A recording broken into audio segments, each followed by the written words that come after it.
मला असं वाटतं की एक तर मनुस्मृतीला सगळ्यांचाच विरोध आहे आणि या मनुस्मृतीने जे आहे त्याच्यामध्ये जे सांगितलेलं आहे त्याच्यामध्ये महिलांच्या बाबतीमध्ये म्हणजे उच्चवर्णीय असतील किंवा दुसरे असतील सगळ्यांच्या बाबतीत अतिशय घाणेरडं लिखाण आहे, अतिशय अपमानास्पद असं लिखाण आहे. सगळ्या प्रकारचे अधिकार शिक्षणापासून सगळे अधिकार त्यांना नाकारण्यात आलेले आहे आणि अनेक गोष्टी आहेत त्याच्यामध्ये, एकच गोष्ट नाही. आणि म्हणून महात्मा फुल्यांनी सुद्धा त्या मनुस्मृतीच्या विरोधामध्ये भाष्य केलं आणि बाबासाहेब आंबेडकरांनी ती मनुस्मृती जाळली. याच्यामध्ये तो एक मराठी अनुवाद सुद्धा केलेला आहे, वेदशास्त्र संपन्न विष्णुशास्त्री बापट. वाचा त्याच्यामध्ये काय लिहिलेलं आहे मराठी, नाही संस्कृत आपल्याला आलं तर. आणि त्याच्यातून स्पष्ट दिसत आहे की हे अतिशय त्याज्य असं हा सगळं काही स्मृती जे काही लिहिलेलं आहे ते आहे. आणि या मनुस्मृती मेघातिथी, सर्वज्ञ नारायण, कुल्लक भट, राघवानंद सरस्वती, नंदन, रामचंद्र, गोविंदराज, श्री माधवाचार्य, धरणीधर, श्रीधर स्वामी, रुचिदत्त, विश्वरू, भोजदेव, भारुची अशा 14 महापंडितांनी जे आहे त्याच्यावर टीका केलेली आहे, अतिशय अभ्यासपूर्ण. ओएसिस फर्टिलिटीच्या तज्ज्ञांनी IVF उपचार पद्धतीद्वारे 1 लाखांहून अधिक जोडप्यांना मातृत्व प्राप्तीचा आनंद दिला आहे. मोफत अपॉइंटमेंट बुक करण्यासाठी आजच संपर्क साधा.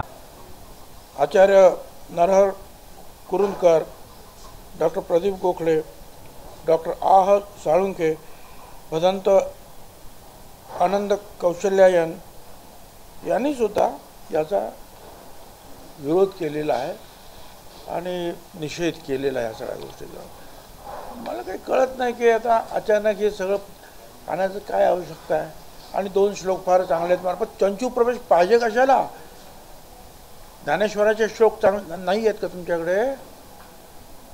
तुकारामाचे नाही आहेत, संत तुकारामाचे अनेक संतांचे आहेत, कबीरांपासून सगळ्यांचे आहेत. जी गोष्ट लोकांना नको आहे त्याचा चंचू प्रवेश का करायचा आपण? याच्या पाठीमागे काय चाललेलं आहे हे शोधलं पाहिजे. आणि दुर्दैवाची गोष्ट आहे की बहुजन समाजाचा मंत्री असलेले आमचे दीपक केसरकर त्याची भलामण करतात, हे तर मला अतिशय दुःखदायक वाटतं. मी तर या सगळ्या गोष्टीचा निषेध करतो. आम्ही त्यांना विरोधसुद्धा करणार. आमच्या पक्षाच्या मिटिंगमध्ये सुद्धा मी सांगितलं आम्ही त्याला विरोध करणार. समता परिषदेच्या माध्यमातून सुद्धा आम्ही त्याला विरोध करणार. समता परिषदेच्या प्रत्येक रॅलीमध्ये आम्ही हा मनुस्मृती जे जाळण्याचा कार्यक्रम केलेला आहे हे आपल्याला तुम्ही माहिती असेल, पाहून घ्या तुम्ही. आणि आतासुद्धा आम्ही तो करू. प्रश्न राहिला तो दुसरा की या आपल्या जितेंद्र आव्हाड असं आहे. जितेंद्र आव्हाड एका चांगल्या भावनेने तिथे गेले. काही झाली असेल, काही झालं असेल, पण त्यांची भावना चांगली होती की मनुस्मृती जाळली पाहिजे, त्याच्याबद्दल कुणाच्याही मनामध्ये शंका नाही. परंतु चुकून त्यांनी जे आहे बाबासाहेबांचा फोटो असलेले जे काही पोस्टर्स होते त्याच्यावर आणखी काय होतं मला काही कळत दिसत नाही अजून, पण त्यांनी फाडलं असं आणि ते चित्र तिकडे लोकांच्या समोर केलं आणि फाडलं. काय आहे ते पण पाहिलं नाही त्यांनी आणि सगळ्यांनी ते तसंच त्याचं अनुकरण केलं. पण त्यांनी जे आहे नंतर माफीसुद्धा मागितली. मला असं वाटतं की त्यांची भावना जी आहेत आपण लक्षात घेतली पाहिजे. केवळ ते आमच्या विरोधी पक्षातले आहेत म्हणून त्यांना त्यांच्यावर टीका करण्यात काही अर्थ नाही. आणि त्यामुळं जे आहे हा मूळ मुद्दा जो आहे की आम्हाला मनुस्मृतीचं जे आहे चंचू प्रवेश नको आहे शिक्षणामध्ये, हा फोकस दूर होईल आणि फक्त तो जितेंद्र आव्हाड हे सगळं सुरू होईल. आणि म्हणून माझे आपल्या सगळ्यांना जे आहेत बहुजन समाजातले आणि या मनुस्मृतीला विरोध करणारे जेवढे म्हणून आहेत, दलित समाजाचे असतील, आदिवासी असतील, ओबीसी असतील, मराठा असतील, ब्राह्मण समाजातले असतील, महिला सगळ्या टोटल, या सगळ्यांनी जे आहे या गोष्टीवर लक्ष दिलं पाहिजे की मनुस्मृतीचा चंचू प्रवेश शालेय शिक्षणात नको. बाकीचं जे आहे नाहीतर आपण भलत्याच ठिकाणी जे आपला फोकस डायव्हर्ट होईल. राज्यभरामध्ये भाजपच्या वतीनं आंदोलन केलं जात आहे, या संदर्भात ठीक आहे. त्यांनी आता असं आहे की हे थोडंसं राजकारणाचा सुद्धा भाग असतो. त्यांनी हे चुकलं त्याच्यामुळे त्यांनी ते केलं असेल. आणि मी असं ऐकलं आहे की राज्याचे उपमुख्यमंत्री देवेंद्र फडणवीससुद्धा म्हणाले की आम्ही कुठल्याही परिस्थितीमध्ये मनुस्मृतीचं जे आहे जो शालेय शिक्षणामध्ये सहभाग होऊ देणार नाही. काय आणि मला असं वाटतं की ते त्यांनी जे स्टेटमेंट केलं त्याप्रमाणे ते वागतीलसुद्धा आणि हे प्रकरण ताबडतोब संपवायला पाहिजे.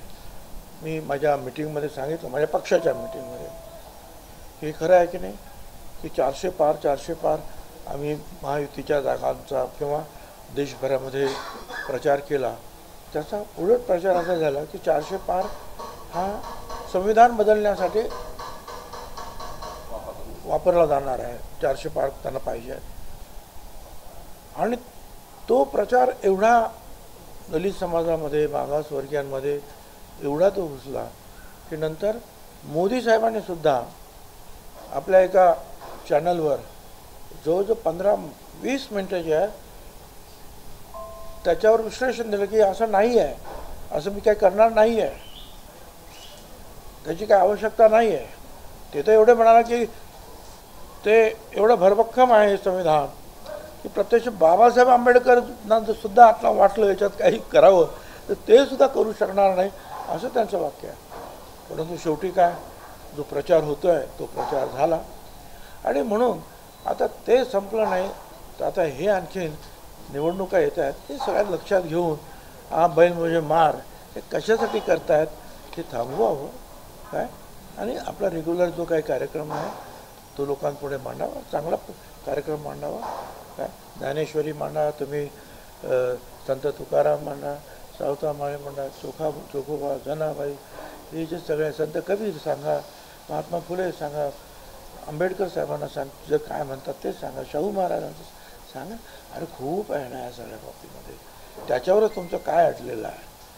आणि म्हणून याला आम्ही तरी विरोध करतो आहोत आणि करणार आहोत. साहेब, एकीकडे मनुस्मृतीचा वाद सुरू असताना दुसरीकडे नागपूर विद्यापीठाच्या याच्यामध्ये BA याच्यामध्ये अभ्यासक्रमामध्ये 16 गुणांचा एक प्रश्न आहे, ज्याच्यामध्ये राष्ट्रीय स्वयंसेवक संघाचे हेडगेवार जे आहेत त्यांच्यावर तो प्रश्न आहे की संघाचं कार्य स्पष्ट करा, असा 16 गुणांचा प्रश्न आहे.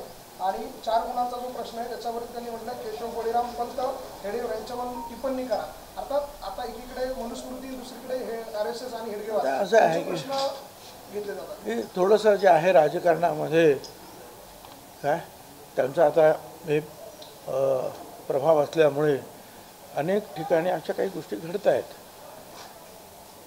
परंतु त्यापेक्षा जे आज जे आहे मनुस्मृती जे आहे ज्याचा निषेध सर्वांनी केलेला आहे, अगदी आमचे जे ब्राह्मण समाजातले विद्वान आहेत त्यांनी सुद्धा कडाडून विरोध केला.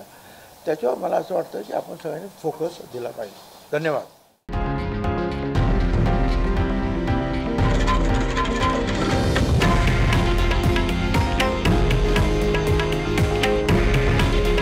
हे आहे देशातील नंबर 1 न्यूज नेटवर्क आणि आपण पाहत आहात TV9 मराठी. काळजी तुमची, हित महाराष्ट्राचं.